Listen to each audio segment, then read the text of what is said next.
Hello, everyone, and welcome to this episode of Ignition Time. President Biden and the White House are scrambling to try and unify the Democrats and to try and broker a budget reconciliation deal. In fact, the president was talking about infrastructure while touring a transit facility in Wisconsin, and he said, I think we're going to get it passed. We're going to take a deeper look at everything that's going on behind the scenes. Let's start by taking a look at this video clip with the president saying, I think we're going to get it passed. Let's watch.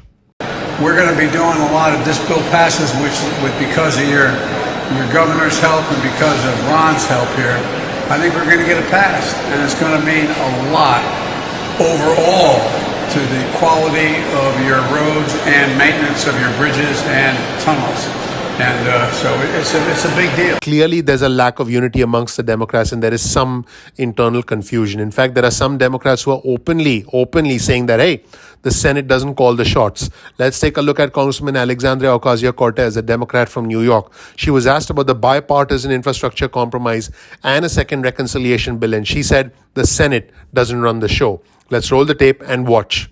The Senate has its chosen priority in a bipartisan bill, and the House has its priority in its reconciliation bill. And so the Senate doesn't run the show. The Senate doesn't tell the White House what to do. The Senate doesn't tell the House what to do. They're a co-equal partner in all of this. And so if the Senate really wants to run with their bipartisan bill, and they want to get on that, then they should give on reconciliation. And if you thought that was interesting, the conservative Democrat from West Virginia, Joe Manchin, who has been a thorn in the side of the White House, specifically said this, I quote, I have agreed that can be done. I just haven't agreed on the amount. He was specifically talking about the reconciliation package, which is expected to be north of $4 trillion on top of the $1.2 trillion infrastructure package. This clearly shows that there's a lack of unity amongst the Democrats. Let's roll the tape and watch the conservative Democrat from West Virginia, Joe Manchin. Let's watch. If no Republicans, which I don't think we will have on the second one, I'm not assuming that, but I've heard him speak. So then we're going to have to work it through reconciliation, which I've agreed that can be done. I just haven't agreed on the amount because I haven't seen everything that everybody is wanting to put into a bill. Now, let's shift gears and take a look at this headline from Bloomberg. Biden team pivots to brokering Democratic budget bill deal.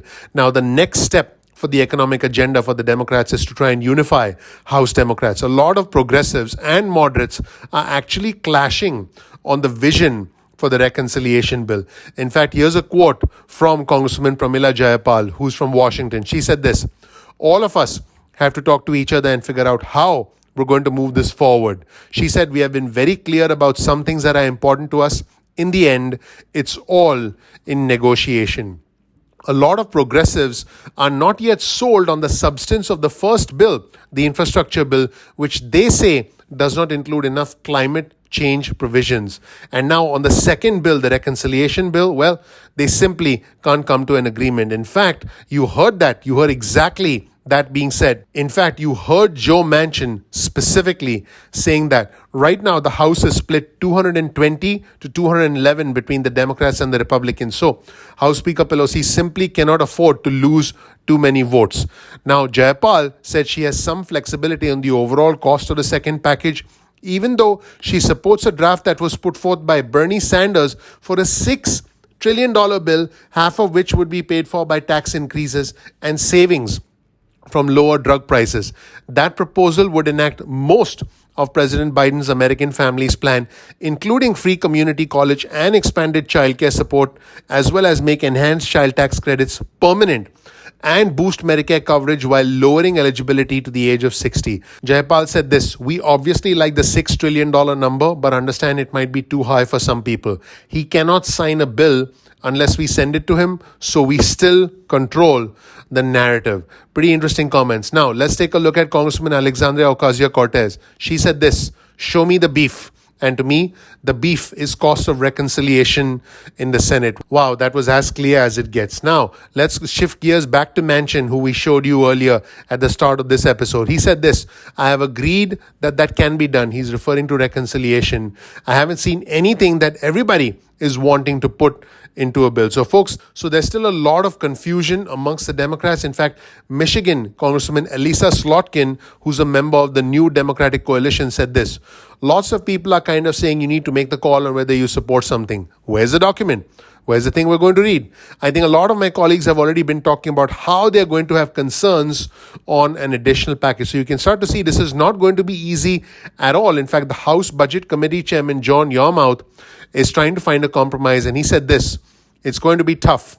But I think the people I've talked to, moderates and liberals, are all in the same boat and saying we'll get there.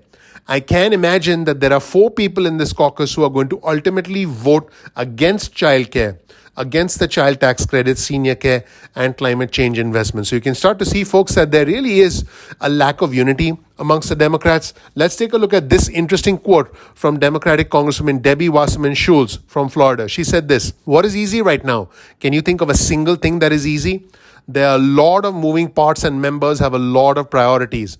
But I'm confident we are going to come together and put together a budget and reconciliation package." Let me know what you think of this gridlock as the White House is now going to start to scramble to try and unify the Democrats in order to broker a reconciliation deal. Folks, the infrastructure package is locked and loaded and is ready to go. The reconciliation package is where the Democrats need to get their act together. I believe they will, but I think it's going to take a lot of negotiations. It's going to take a lot of compromise from the White House and from Democrats, because in the end, not everyone will get everything that they want.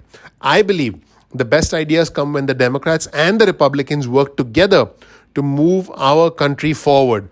And I believe that is the solution this time as well. Let me know what you think in the comment section below. Please click the like button. Please subscribe. Please enable notifications. I appreciate you watching. My name is Dr. Nitin Chhoda with Ignition Time. This right here is a little bit of information about me. I was able to overcome the cycle of poverty that you see on your screen, and I want to help you overcome the cycle of poverty so you live your American dream. This channel, the Ignition Time channel, is about the country, the economy, as well as our money. Thank you so much for watching. I appreciate you. I'm looking forward to seeing you in the next episode of Ignition Time. Take care. Bye.